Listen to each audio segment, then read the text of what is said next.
ঠিক বিকাল 4টে নাগাদ আমরা যখন শ্রীনগর পৌঁছাই তখন এরকম ঝকঝকে রৌদ্রোজ্জ্বল পরিবেশ ছিল। এই সময় বা পরন্ত বিকালের দিকে যদি শিকারা রাইডটা নেওয়া যায় তাহলে কিন্তু দারুণ ভিউজ পাওয়া যাবে। তবে আমরা সবেমাত্র যেহেতু এসেছি তাই আমাদের আর সেই সৌভাগ্য হলো না। কেন হলো না সেই সৌভাগ্য বললাম কথাটা, সেটা পরবর্তী ব্লগগুলো দেখলেই বুঝতে পারবেন। আমরা হোটেলে এন্ট্রি করার পর তাড়াতাড়ি স্নান সেরে ফ্রেশ হয়ে ডাল লেকের দিকে বেরোনোর চেষ্টা করলাম, কিন্তু সারাদিনের গাড়ি জার্নির ক্লান্তি বলে কথা, একটু সময় তো লাগবেই। যাই হোক, আমাদের বেরোতে বেরোতে সন্ধে হয়ে গেল, আর ততক্ষণে রাতের ডাল লেক আরও মায়াবী হয়ে উঠেছে।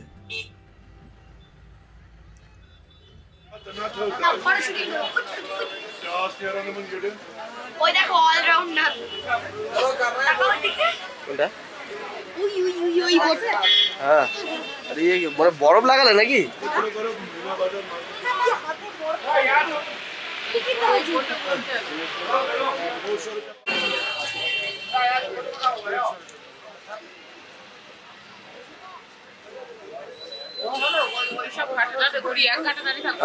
চলো।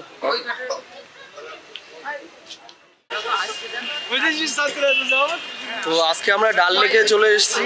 তো একদম সকাল 7টা সাড়ে 7টার দিকে কাটরা থেকে বেরিয়ে তো আমরা শ্রীনগর চলে এসেছি। তো ডাল লেকের পাশেই আছি, আর এখন একটু ঘুরতে বেরোলাম।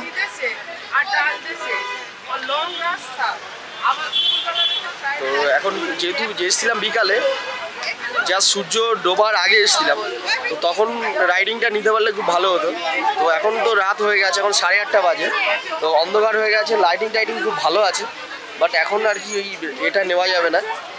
একটু একদম বিকালের দিকে বা একটু সন্ধ্যের আগে রাইডিংটা নিলে খুব ভালো ভিউজ পাওয়া যাবে। এখানে পাশে পাহাড় আছে, এই দিকটাতে পাহাড় আছে, এবং এইখানে ডাল লেকটা পুরো দারুণ। তো একদম শিকারা রাইড, এই ব্যাপারে তো কোনো কিছু বলতে হয় না। কাশ্মীরের ডাল লেকের কথা সবাই জানে। বলো কেমন লাগছে? ভীষণ ভালো লাগছে, খুব সুন্দর। আমার সত্যি সত্যি মনে হচ্ছে না, আমি বিশ্বাস করতে পারছি না আমি এখানে এসে আছি। তাই আগে চিমটি কাটতে হয় নাকি? ঠিক আছে। বৈষ্ণব দেবী গিয়ে যে কষ্টটা হয়েছিল, বৈষ্ণব দেবী গিয়ে ভীষণ কষ্ট হয়েছিল, সেই কষ্টটা এখন মনে হচ্ছে সার্থক হয়ে গেছে। কাশ্মীর তো কাশ্মীর। তো এখানে আমরা যখন এসেছিলাম দারুণ ভিউজ হয়েছে, সেগুলো আপনাদের অবশ্যই তো দেখাবো। আর এখানে যে রাইডিংটা নেবো তখন ভিউজগুলো অবশ্যই দেখাবো, দারুণ সেটা। আমরা ডাল লেকের আশেপাশে একটু ঘোরাঘুরি করে একটা রেস্টুরেন্টে খাওয়া দাওয়া করে হোটেলে ফিরে এলাম, আর পরের দিন বিকালে শিকারা রাইডটা নেওয়ার প্ল্যানিং করে রাখলাম। তো এখানে পকোড়ার সঙ্গে একটা রায়তা এই টাইপের দিয়েছে, মশলাটা তো দারুণ খেতে। আর গেট নম্বর 15 এর অপোজিটে এটা পাঞ্জাবি একটা দোকান আছে, টেস্টটাও খুব দারুণ। তো এখানে ট্রাই করলাম, চাটনিটা দারুণ ছিল, অসাধারণ চাটনি।